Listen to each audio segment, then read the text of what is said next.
Hi. It's been a while since you've seen these faces doing this thing in this format, but it's actually been almost to the day 10 years since our very first ever episode of Bibliomancy for Beginners.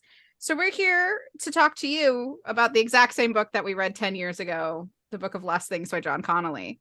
Part of this is like, woo, we've been doing this for 10 years. Part of this is to sort of see if anything has changed in our opinions, if we have grown as reviewers, if we have grown as readers, and in general, anything else. So we're going to be doing that. Like, sit down and enjoy. Hopefully it's better than that first episode was, because I have a feeling that content-wise, we're going to be more interesting now than we were back then. But maybe I'm wrong. I'm the only one of the three of us that didn't rewatch that first episode. So, sit back, enjoy, relax. There's nowhere but up. Is what I have to say. I mean, we had like straight up 6 to 7 minutes of technical difficulties in the beginning. So already, I mean, we're getting into it, guys. Nailed it. Better. You just wanted to do introductions and then we can, let's do introductions of ourselves. I'm Taylor. That's Taylor. I'm Michaela. I'm Gretchen. Nailed it. Much faster than last time. No, I think this is crazy because I mean, if you've been following this channel for 10 years, first of all, what? Second of all, thanks. But it's crazy because I was watching, and I'll give a little bit of a rundown of what we did in that first episode. But, this started as a book club, and you're used to seeing like romance reviews now and Michaela and I doing discussions, but it started and we were doing a book a week. There was 4 of us. 19 years old. Yeah. Freshman year of college just ended. And the year was 1979. This is the 10-year anniversary. The year was 1970. I don't know if that math works. Something's gone wrong. Yeah. But it's just, I mean, I said this too when we did our Readers Roundtable, because that was the first time that Taylor had come back for a really long time.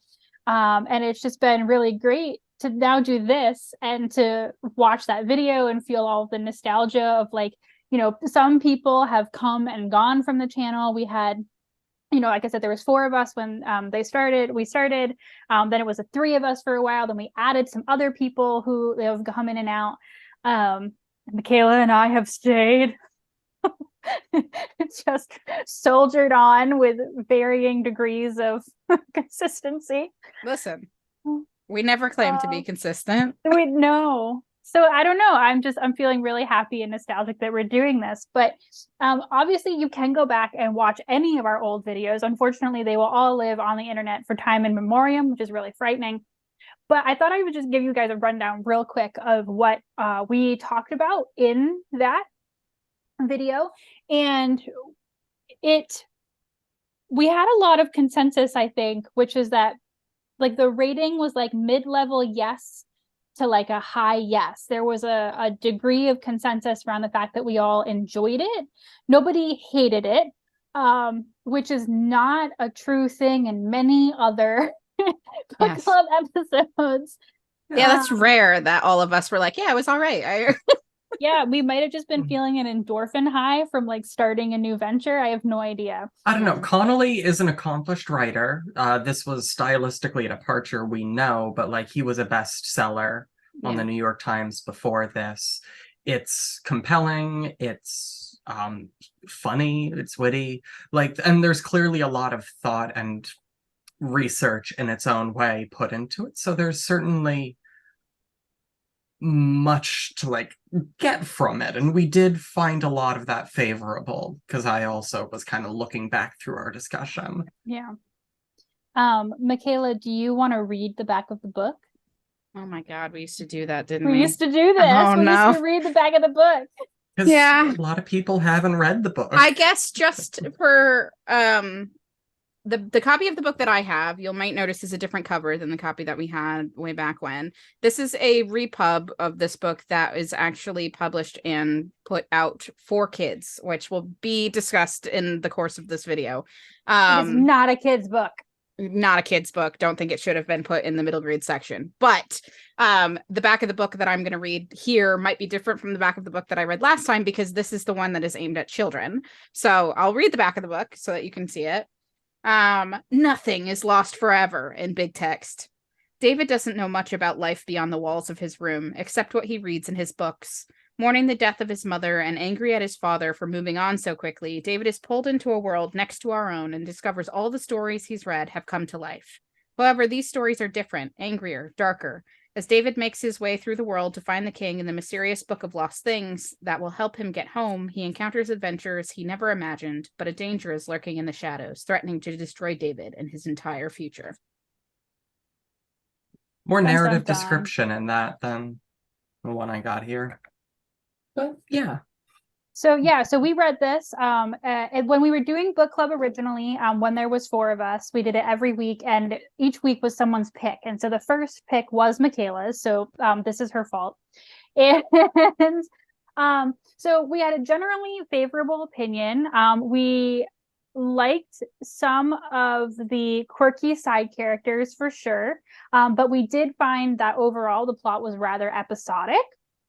And that is sometimes the case with like these fairy tale retelling books that are trying to jam in a whole bunch of different fairy tales. Like you often are like on a quest and there's a whole bunch of side quests with the random fairy tale characters that show up, including communist dwarfs. The communist dwarfs were a huge hit.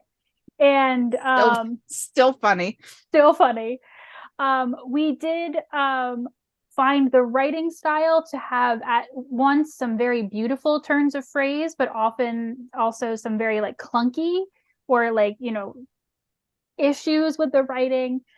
You described it as purple the other day, and I think that at times is fair. It's a little flowery, a little too strong at times. And then we also had a discussion in that about the setting, where we thought, so this book takes place a little bit in World War II London and a lot bit in this random fairy tale conglomerate. And we took issue with how the setting was handled, and particularly wishing that the World War II purpose of the setting had been fleshed out a little bit more and how it interacted with the fairy tale world. But we found the ending almost universally quite emotional. I don't know how going back to it. Sure. Okay. There were tears. Like, look at it. I'm sorry for sounding so cynical this time around, but there was a discussion. Multiple people cried reading it 10 years ago. Okay. When he dies, you know, he climbs back into the wall. Sorry, spoiler. When he's a very old man and he returns to the fairy world. Please tell me I was not one of the people crying at that, because what? No. Okay, good. Because like everyone but you. Okay. I'm glad you were more there for like the horror elements. Yes, and you were like, ooh, which the honestly, I'm still here. There's some okay horror scenes in this. They are horrifying. They are descriptive and evocative. Yeah, all of those things. But also, major reason this book is not for kids, guys, is that while we're here talking about fairy tales and communist this is such a bloody, violent book, y'all. It just feels like it's trying too hard. Like, we'll get into it. Like, I know it is a thematic choice of, you know, the people bring in, you know, their own fears, but also the reality of their world. And World War II was a much more brutal space to be a child growing up. But it, especially by the end, like listing off all the torture methods that this crooked man has come up with over the years, it really felt like superfluous. Like, not even scary, just kind of like, why are you trying so hard to do this? And I think that was such all the like little sexual tortures. I'm sorry, it's just I can't get over it. This book is so obsessed with like the threat of sexual violence.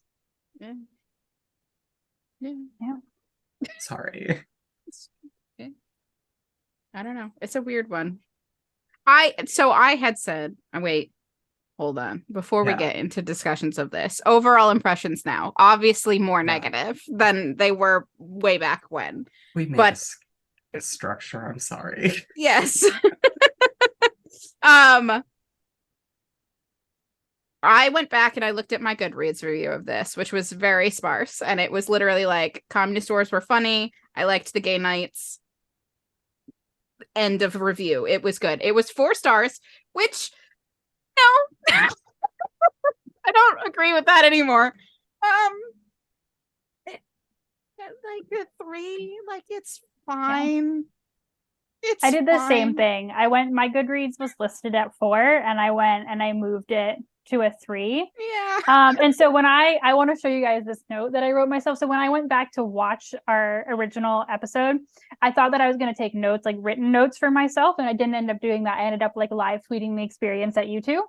But I wrote one quote down, and this was from my initial opinion from that video, and it says, "I didn't get bored." So proud of you from past you. Guys, current me got so bored.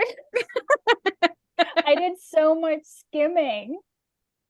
I just, because of what we were just talking about with the prose, and sometimes it just felt like so much and unnecessary.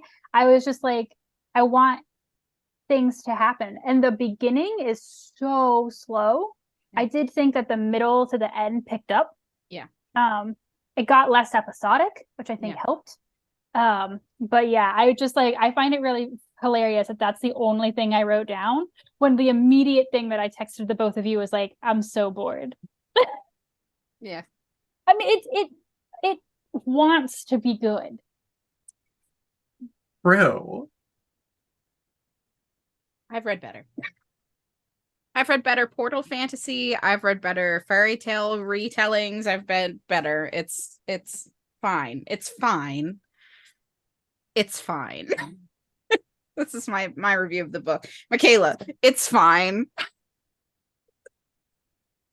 Not for children. It's fine. That's all I got. All you got? Yeah. All right. What do you got? I mean, I'll talk in more detail about why later, but like, yeah, that's my overall impression. It's fine. You're like, fine. I'm ready to tap out. It's fine. So as I kind of mentioned at the start, that like I do think highly enough of the writing in this, and for the most part, like Connolly is clearly like showing writing craft throughout this book, of an understanding of theming and kind of like drawing these threads across in different ways. But it really sets itself up as a text with a lot to say about fairy tales and like our experience of them and the truth that they have or conceal. And while some of the retellings are witty or at least interesting in kind of their variation, I found it had really ultimately really not that much of substance to say about these stories. And what it did have was kind of emphasizing the same beats to a point where it felt less like strong theming and more like a weakness of the writing. I talked about, I might not have mentioned it entirely yet, but that like its approach to the feminine, both as like virtuous and monstrous, is constant throughout the book. And revisiting it, found that to be really frustrating because it did not have enough depth to carry off a lot of unpleasant choices. Yeah. And I mean, I said this before where we were sort of like went on air, and I'll say it again. And I think this is just a really important point for us to push on in this too, because we found some of this funny in our original reading of this book. And of course, that's the nature of being 19 and dumb. But like, you know, reading it back over, I was like, are you telling me there was a point in my life when I found this funny. It feels quite cruel coming back to it. So in particular, the scene with the communist dwarves, putting aside the communist dwarves, it's like with the introduction of Snow White to this, an episode, a chapter for Snow White. And in this one, she is a very, very large and abrasive woman who orders the dwarves around, and they have actually tried to poison her to get rid of her. It didn't work. So now she like lives with them as penance. And weird penance, but all right. Weird penance, but just also like the entire thing is just so fat phobic. It's very, yeah. Yeah, like especially because there are so many scenes before it of all of these characters starving. Like all of the like traditionally monstrous characters that you see are starving. The wolves are starving, the harpies are starving, the trolls are starving, and the very first like human interaction after that is of this person who's like clearly a glutton, like forcing the same amount of food that she eats into like 8 other people's mouths. Like it's such a weird and so comment. Much discussion too of like, if we go back to gender roles, of the dwarves asking David to like, do you know a man who's like desperate enough to marry a fat woman? Like multiple times. Yeah. And that really being the end of the story as well. Like, this is not one that has resolution in the larger plot, unlike most of these threads. Like, it is really just like, well, we're off to work and like, wish us the best. Hi-ho. We're secretly rich, but she doesn't know that. And we're just kind of trying to offload her so that we can actually use our riches. And all of the communism jokes are like really like one line, you know, worker solidarity, and it doesn't ever go anywhere. Like, yes, these things were seeded at the beginning because these stories are all influenced by the other books and, you know, the library that David has left behind to him, and like that has like Das Kapital in it and things like that. But it's just like, well, you were using this to pull in those threads of modernity or like, you know, the real world. It really was entirely about making the joke about how grotesque Snow White was. Yeah. And by that stage in the book, a lot of time was spent in the primary world of London, like not just dealing with things like rationing where they're all starving, but like setting up first David's perfect, wonderful mother who dies of cancer. And then this terrible woman, Rose, who like then tries to take her place. And like, we really get femininity, like womanhood established as like maintaining the home, caring for the child, and like this enigmatic sexual component that like you need adult boy for. One of the things that makes Rose like uncomfortable and like she gets in is because she's clearly sleeping with the dad like before they're married. Because she gets pregnant, and that's why they have to get married, and her getting pregnant forces the family together. So it's like this thing of like, and well, she dared to have sex out of marriage, and it's possibly implied that this was happening while David's mother was still alive but dying from cancer, because she worked in the hospital where David's mother was. So it's possible, it's not confirmed, but it is implied that this has possibly been going on even. And just the question of it is really another way to emphasize like this predatory female thing. And like we see that in the way she expresses her sexuality. Because when David first meets her and they're out at like the park or whatever, like it's talking about her, you know, dark hair, her pale skin, her red lips. Like these are kind of these markers of sexual energy. Yeah, in fairy tales, but then also like, the lipstick. Like she has fancy clothes and jewelry, and it's like she's talking about how she's on a diet, but she actually eats a lot, and like this hidden voraciousness being a component of it. Like this is absolutely setting up, you know, like what a good and what a threatening woman can be. Yeah. And because the fairy tale stories are all kind of building upon that, we really get this reinforced, but the only pushbacks against it are not deconstructions. They're just demonstrations of like this perfect womanhood not being protected or maintained or present. And we see that in a lot of different places. It might be that one of the first scenes, the scene that I think that precedes him going into the fairy tale world between him and Rose, where he basically says, "You're not my mother, you can't be my mother, and my dad still loves her and he'll always love her." Oh yeah. Like that, I was like, oh my God, you can't just say that. It's like, Jesus Christ. Like it's implied that like his first stumble there was he was kind of snippy at her, and then she reacted quite strongly against that, which is like fair enough. Like, okay, she's got a newborn, she's not sleeping, we know this, she's feeding the child, like that, like I understand why she's a grumpy woman, like I can empathize with her. His reaction is just to like cut her to shreds. Deepest insecurities, just stab her in the heart. Yeah. Like, damn, David. Like, did you not expect her to then hit you? Because I would like, what? I don't condone hitting children at all, but I was like, he really went for the throat with that. Jeez. Aggressive. I was just thinking too, to something that Taylor said, that there is like, well, we talked about this earlier, that like most of the villains in this are female. Yes. First of all, yes. The main character is David, and all of his, protectors are male. Yep. The woodsman, the Roland. Yep. So there's that setup, but then also there is an element of like this like predatory sexuality in the female villains as well. The huntress mangles bodies, and at one point, like in front reshapes of life, joins things together. In front of David, she the book says she strips naked and goes to sleep in front of him. Yeah. And then strips naked again to be cut in half by him. Like, this is reinforced. Yeah. And then the enchantress he has to kiss. Yep.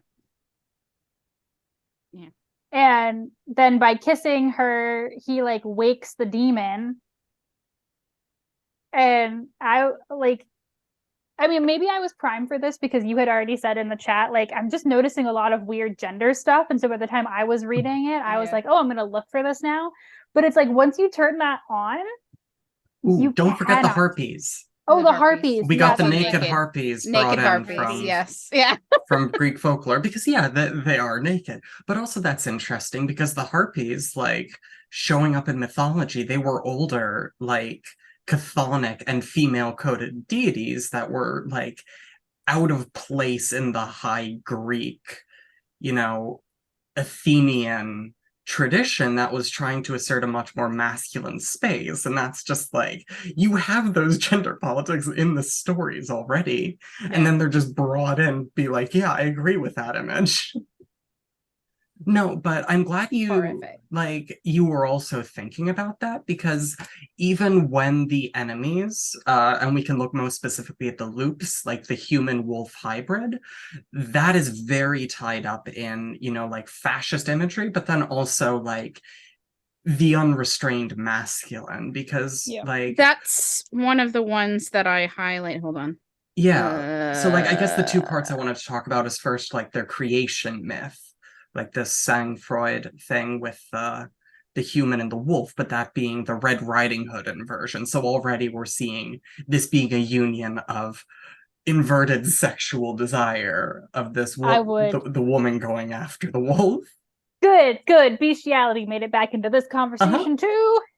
But then also, when they're talking about the loops, they're talking about how, like, they have rejected thousands of years of feminine tradition. The exact quote was, in normal wolf packs, the females were often the leaders, but once again, the loops had usurped this natural order of things. They were females among them, but it was Leroy and his lieutenants who made the important decisions.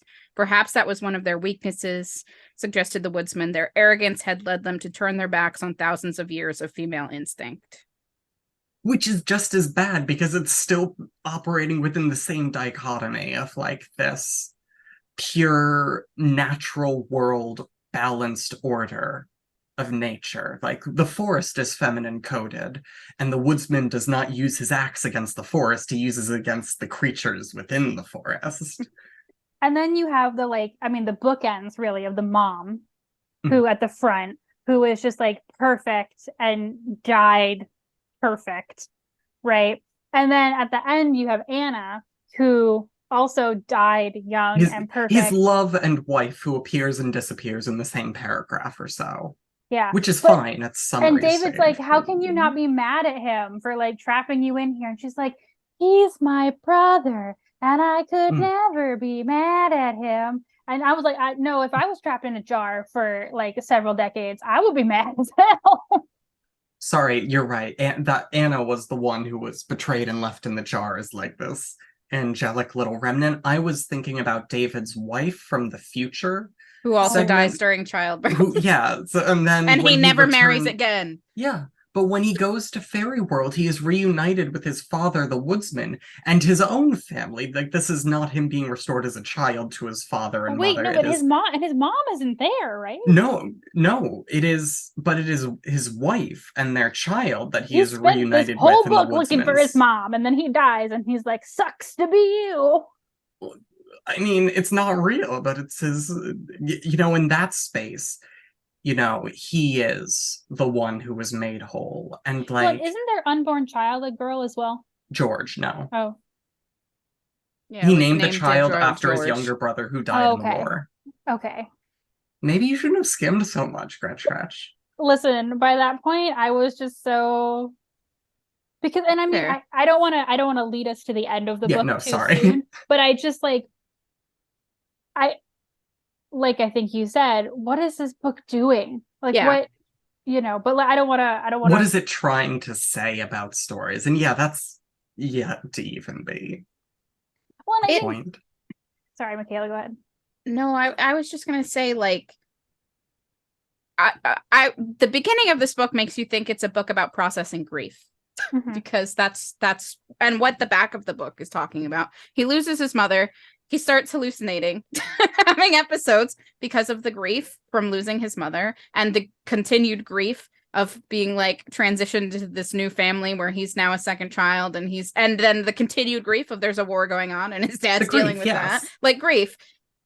I don't know how the fairy tales are helping him process grief. Well, okay, but so I think, part of it is processing grief, but also I think there's some really just like not subtle allegory, but like this is what it is to grow up, and this is what it is to lose your innocence. And I think part of, at least with the fairy tales, what you can say is because the fairy tales come from either Jonathan's nightmares or his nightmares. And they even say, like, he is able to deal with the things that he created out of his own nightmares in a way that, like, Jonathan wasn't able to. And that's him growing up and being able to overcome childhood fear. But I think the thing is that, and I would be sold on that, except for the fact that in the end, it returns to processing grief. Yes.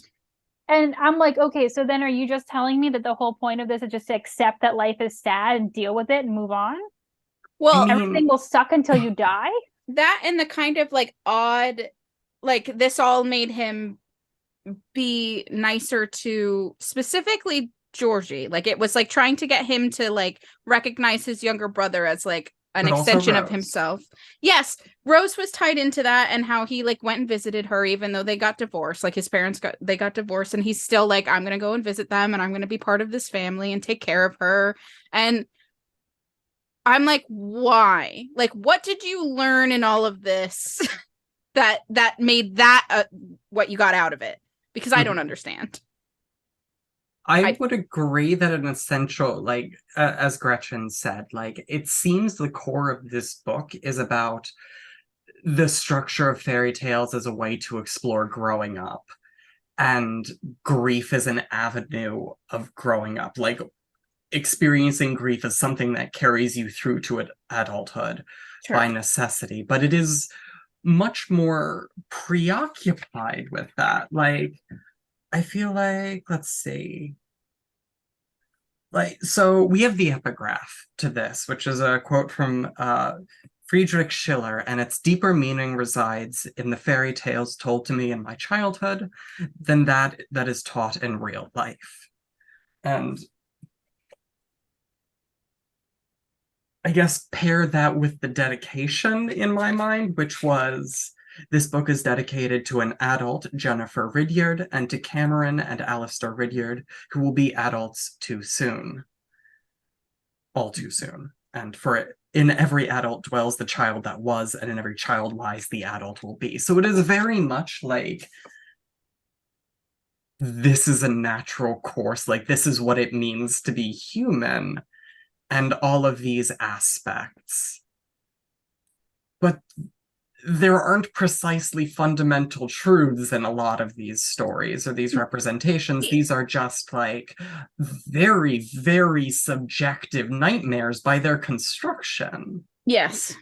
And like that's why there's so much like gender shit in this, because he wrote a period piece and was like, well, I guess we better put some fear of like the homosexual in it. And like admittedly, when this was published in 2008, like having a sympathetic but like very like chaste homosexual character like tracks in my brain. Like that can be progressive, but it still feels so rooted in other stuff than trying to eke out some essential truths. But it's paired with that scene in the opening where like a boy in his village dies the or whatever. Yeah. I mean, because he's been like sexually assaulted and murdered by a pedophile. Yes. And like, so you are set up with that. Yes. Like, and that is just it. And talk about something that's also just really out of place as well. Like, there's almost no reason for that interlude to be in there except for to say, oh, like, we better instill some fear of the homosexual in David right now so that when he, like, sees Roland later, we'll know why the crooked man can make him frightened. Possibly, like it does try to address how fear can be used to, like, make you do bad things, you know, like just the crooked man and the king and the compelling people to betray their children out of a desperation for like wholeness and reassurance and safety and importance. Like those are all present in it. It just is also kind of the boogeyman of deviant sexuality again, though. No. And it's just sometimes it's good and sometimes it's bad, but like Roland was kind of a replacement father figure, not as literal as the woodsman was, who was literally like returned miraculously at the end, and also like, wow, I didn't realize looks like my dad so much. That's weird, but also I never noticed that, even though like literally he notices that. They were like, all my children. The text talks about it when he first meets him, that you kind of get these parallels. Yeah. But it's really hard not to feel like some of the structural function of Roland is that he's not trying to leave David for a woman. And in a sense, he stays pure by not being associated because he cannot get tempted. It's the same thing with the woodsman. Even when he's restored to life and like David's family is, the woodsman's family isn't, in the sense that he can't have a wife, because that is against like this father figure able to have fulfillment because David, with the mother his like and greatest, outside of the child. His greatest longing is that it was just him and his dad, that he didn't need to have women involved at all. I mean, doesn't it feel weird that David's dad and Rose get a divorce in like post-text? It just feels like another way that like David can have these relationships separately, but he can't, like the text itself cannot overcome the joining of them, because it is even he himself doesn't. He gets a wife and she dies. Like he cannot, and he can't do it again. Like he can't have this like, be a thing. Doesn't trust womanhood as like a multifaceted thing. No, you die perfect, or you are horrible. Yeah, I have really bad news for the both of you, which is that I think we're gonna have to do another book club special where we read. So, like, more than 10 years later, John Connolly is releasing a sequel to this book. Oh no, I already forgot. Yeah, so it is not the main character is not like a character from the book as far as I can tell, but she is female. Okay. Oh, for fuck's sake. Okay. So I have really bad news that we may have to go. No, we're doing it. Yeah, well, I mean, listen, if we sat through all 3 magician books, like we can do one more on this. Yeah. Because I would just be really fast because again, like you said, it is a book from 2008. Yeah. And there are a lot of things that haven't changed, but there are a lot of things that also have changed since 2008. Especially if we don't know when he actually wrote this book, right? We just know that it got published in 2008. He could have written it who knows when. But I mean, to see if this is like a continuing function of this, because that is one of the thing about fairy tales though too, right? Is they are often very gender binary, right? Yeah. So like, is there some of it, Is it- there's like the princesses and the warriors and the I think the greater issue is that he was trying to turn them on their head and didn't want to, and like, we already see a lot of inversion of classic fairy tales that's trying to do a better way by the female characters, and he took a very different path.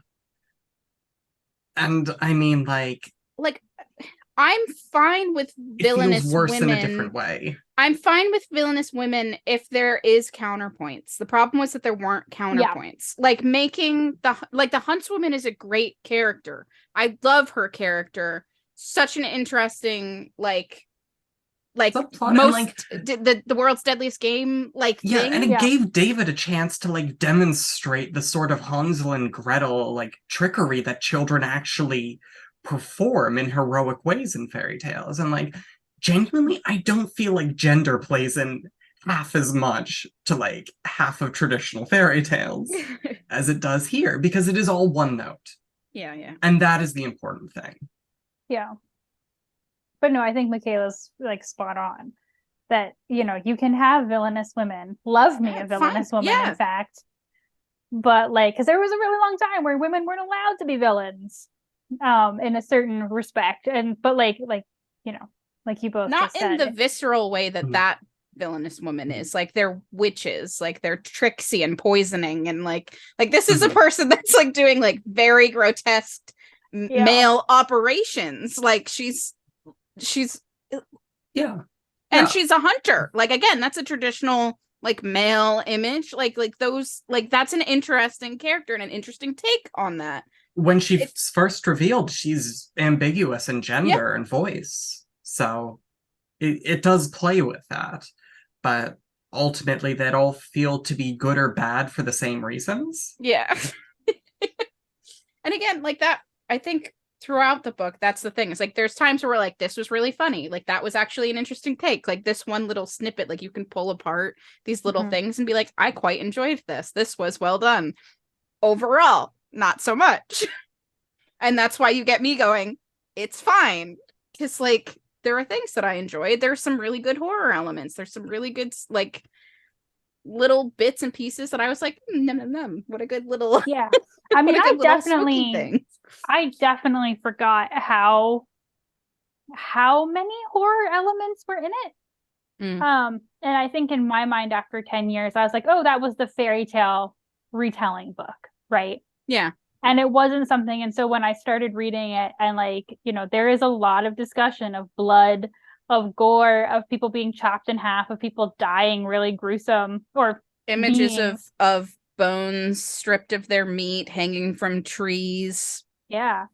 And so I was reading it back over, and again, I promise you that I am not going to just scream about this for 40 years, but knowing one of the things that got us to pick this book for this episode, originally we're just oh, we'll just return to one of our first books, was you saying that there was a new repub of it in the children's section, and already I was what? Yeah.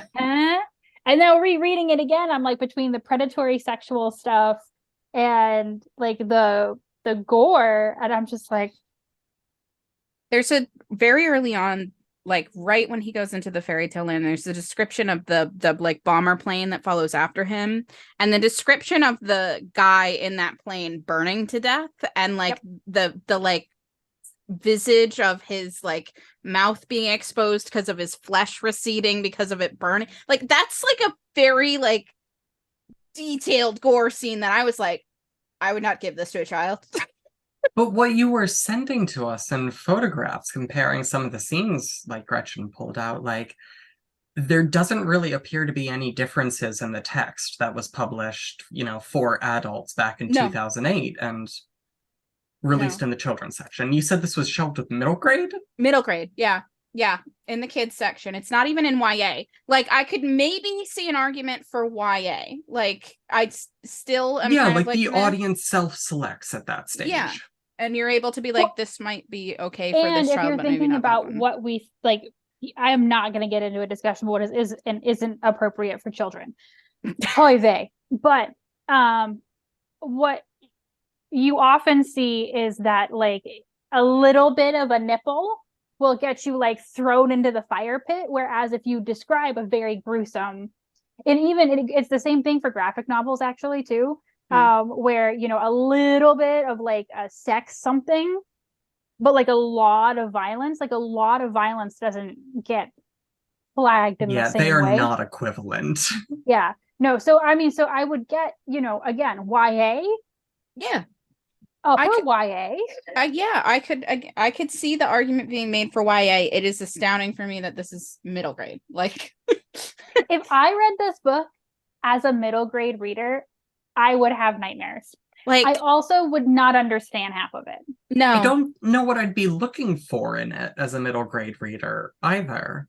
And like the argument could be made that fairy tales, like traditional fairy tales, are aimed at that age bracket. So like, okay, maybe that's why. But like, and again, the protagonist is 12 and middle grade is traditionally for ages 7 to 12. Like that's the age bracket that reads middle grade for the most part. Mm-hmm. So like, okay, reading at the protagonist being that age bracket. But again. Well, and also middle grade is full of tons of books that are plays on fairy tales, right? Yeah. Mm-hmm. So thematically, a book about a 12-year-old boy that plays on fairy tales, you wouldn't necessarily question it. And I could see like Narnia and Wizard of Oz are that age bracket, and that's Portal Fantasy like this, yeah.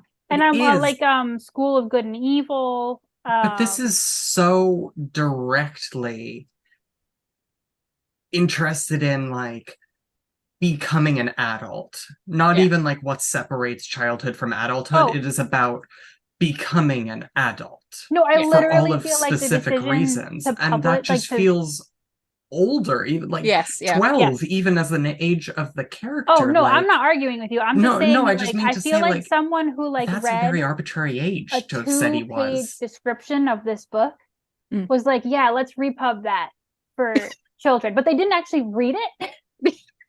That's why I think this is more to do with like trying to find an audience for a popular author's work. Yeah. I do not think this would be published from scratch in middle grade in 1,000 years. No. Because it wasn't. The other thing that I was looking at is that there's a book called The Gates by John Connolly that looks like it was published for middle grade, and I don't know if that was one of these where it was like repubbed or if it was just published for middle grade, and maybe they're like, oh, here's another book that could possibly go with this if like people really liked this one. Here's another like already like we own the rights to it so we can reprint it type thing too. And I didn't look super into that book by him. Like I don't know anything about it. I don't know if that was made for kids and then they just like also did this, but it's like on the back of this that like it's listed here. I don't know if you can see it, The Gates, which I'm assuming is another middle grade story. And also like, it makes sense to do several different repubs too with the sequel coming out. Yeah. If I'm looking it up right now, but the cover for the new book is not going to match the cover that Michaela has. It's going to match the cover that Taylor has. Yeah, the old which means that they are putting the adult art on it. So clearly they're going to shelve it in adult. Yes, yeah. On my system at Barnes and Noble, it's shelved in adult. Like, it's not. What And there was it isn't. all for then? I don't know. It's the land of lost things. This one is orange instead of red. Okay. Well. And it is the story of Phoebe, an 8-year-old girl. Even younger. Okay. I mean, David feels like an 8-year-old in most of this book. Unless it's the part where he's like killing someone or doing something, but there's like, I don't know, not a lot of dexterity. Like he's really gradual and, you know, I guess focused on his inner experience a lot. We actually His talked about that in our relationships. first review of this, where we basically were like, he felt like a kid in the beginning, and then all of a sudden he was like 30 years old. Yeah, I mean, he was for a But time like, there. but when he's still supposed to be 12. Like Yeah. He's just jaded. He's seen a lot. I mean, once you've killed, Seen some shit. 5 things, like, Once you've chopped a woman's hand off and chopped her in half. then had to kill 2 thieves on the road. Yeah. Well, the fine. horse took out one of them. That's I feel true. like we're spinning our wheels here. He's only tangentially problematic there. No, I don't know. It's an interesting one. I like, again, didn't rewatch the thing and had no idea, like, I couldn't even remember what we talked about. And it, like Gretchen said, like, I was just like, oh yeah, it was the fairy tale retelling book. Like, that's like all I sort of had reminded of, like, what this was. I completely forgot the frame narrative of the World War II and like how much of it there was. There's like a good like 50 pages at the beginning, I want to say, that's like the World War II stuff, and then like an epilogue that's like not really anything at the end where he goes back. But what I completely forgot was what's implied is that this entire thing that happened was a coma dream. It does, it takes a classic approach of like leaving that open. I think Sort of, because it would have been different if he was found in the rubble. But he wakes up in a hospital, which means that his body has been in the hospital for question mark. But they found him in the... No, they found... It sounded like it was phrased that he spent several days behind the wall, and they didn't find him for several days. So, like, presumably when he re-emerged was when it was allowed. And, like, in the Q&A, the author Connolly talks about, like, he didn't personally, like, he based it on some of his life, but he didn't retreat into his own fantasies. So, like, in terms of language, yes, that's what this is doing, but, like, the text is absolutely in the space where it's like, we will never know, and it's like, you can't really do anything with that one way or the other. Because, like, also, though, it may also be heaven. Because I mean, when he goes to have a leave, he's like, conversation. maybe I'll come back someday. And the woodsman goes, they all come back in the end. Do you I was think we're like, going to what? get a meaningful, literal answer out of this? No, I just find it like... Sorry, Gretchen. The thing with Portal Fantasy being most of the time is that the magic is real. Is that somebody could make an excuse for it, but it feels like there is too much of an excuse of like, no, I think he just has like seizures. Like, it's described in the beginning about how he has these episodes, quote unquote, and the final one before he goes into the long thing, he finds that he had thrown up, and I'm like, okay, that's not just like blacking out and fainting, that is a seizure. Like, yeah, like he has a seizing disorder, which comes with hallucinations and damage to the brain. Like, he describes coming back and feeling like the left side of his face is numb and one of his hands is numb, and I'm like, that's damage to the brain. I mean, it can be both, but I mean, well put. Like, it's given too much of a, this probably wasn't real, and it was just him.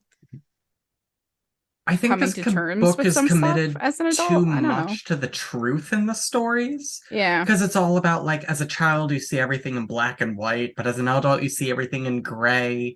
But, like, the adults are equally, like, unable to deal with the world because they just, like, see too much ambiguity and are just defeated by it. So it definitely feels the need for you to bridge that gap between like this cynicism and this understanding of a figurative world and kind of the meaning at play in these kinds of fantasy spaces. So, but I think it goes back to your original point of it's not entirely sure.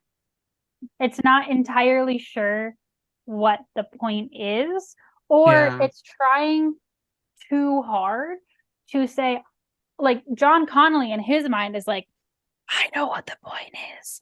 But then when he wrote it, he was like, well, I'm going to leave you like a little bit of a hole. And it's like, no, either commit to ambiguity or commit to your point. Yeah. Like just choose there's times in this book where it's just like, just commit. Yeah. Commit to make a choice. Yeah. I mean, I don't know. It's also kind of just like it can't commit to these things because it's really bought into this fantasy that there is some like distinct, tangible space of childhood and a distinct, tangible space of adulthood. And like you retain that being, or in some way, like it is very convinced about like loss of innocence and like sexual knowledge as being core parts to it, and not just like incidental. I'm sorry, you just said that, and like, can we talk about that one like Rumpelstiltskin torture thing where he brings in young children to like watch like two people chained to a bed like do it, and yeah, where they explain, and in their like, loss of innocence they like go insane, and you're like, what?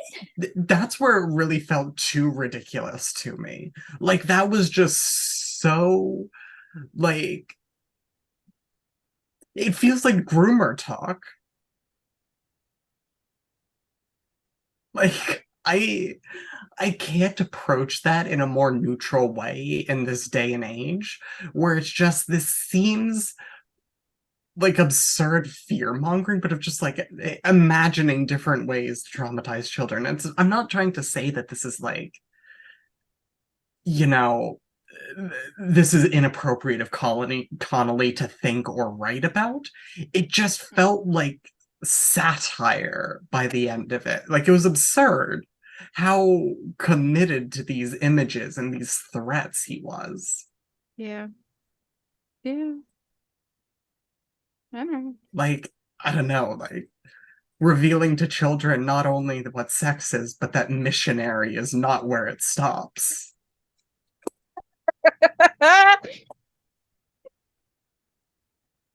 Again, like one of the first stories he gets told is the bestiality story, the Red Riding Hood bestiality. So like it's not, I mean, yeah. I mean, like, can we just say there's nothing wrong with that? Like, it's weird how it focuses in on this. Like, I wanted to talk a bit more about the loops before we ended, simply because, like, it sets them up as being representative of, like, the worst part of wolf and human. Together, yeah. And in some way, the human was, like, the violence and also the intelligence, but, like, humans are predators. Wolves are just animals. Like, they are normal things. And it's just like, it feels weird to me when reflecting on fairy tales, both in a historical moment of World War II when this is set, and kind of the psyche of these characters that are trying to be examined and how that kind of is different. And these stories, which are even older, when it's like the wolf is still this horrible symbol of like unrestrained ferociousness. But wolves went extinct in England in the 1800s because of hunting. Like, it's pulling in these threads, like these fears and like these aspects of it, but leaving them very much unexamined. Yeah.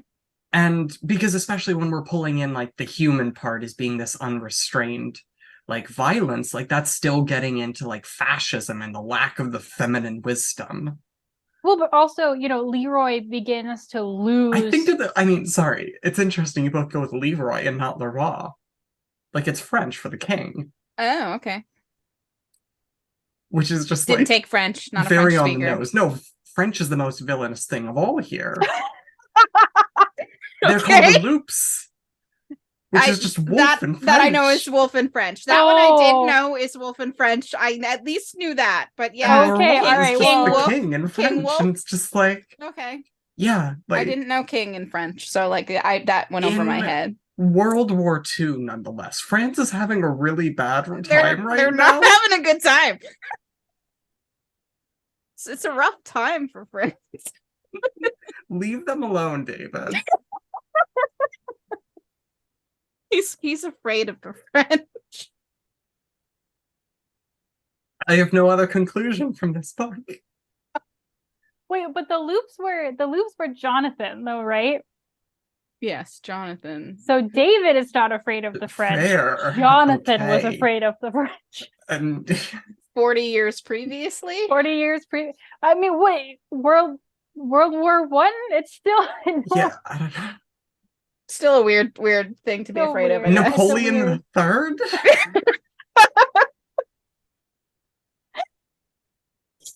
Oh, no. I mean, my point was just going to be that, the loops are supposed to be, yes, the worst part of like Wolf and Man, but at the same time, Leroy is becoming more and more man.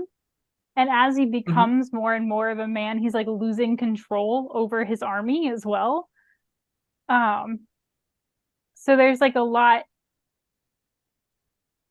that was only dealt with in like 2 tiny scenes, maybe.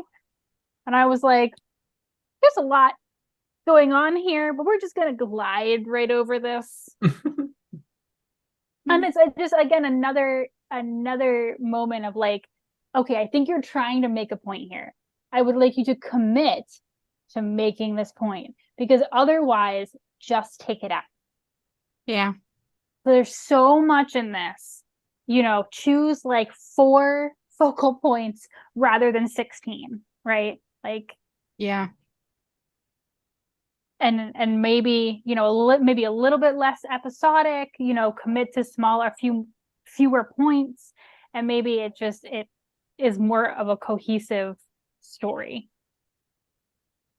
There was an element of like, and this is how I can introduce this fairy tale that everyone knows, and this is how I can introduce this fairy tale that everyone knows, and this is how I'm gonna have the riddle of the Sphinx, but it's trolls for some reason.